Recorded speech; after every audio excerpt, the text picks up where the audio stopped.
তাহলে লোহার চেয়ে শক্তিশালী মনে হয় কিছু নাই, আছে? আল্লাহ বললেন নাম আছে, আন্নার, আগুন। কারণ আগুনের মধ্যে লোহা ফেলে দিলে লোহা গলে যায়, ঠিক কিনা? ফেরেশতারা তো আরো অবাক।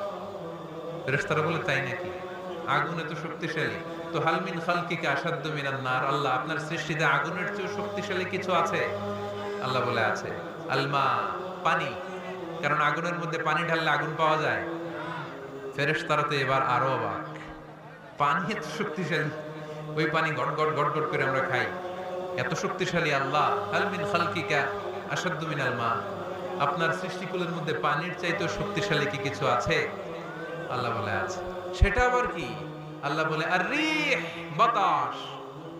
বাতাস যখন সাগরের পানির মধ্যে উচ্ছ্বাস মারে তখন এটা জলোচ্ছ্বাস হয়ে যায়, ঠিক কি না?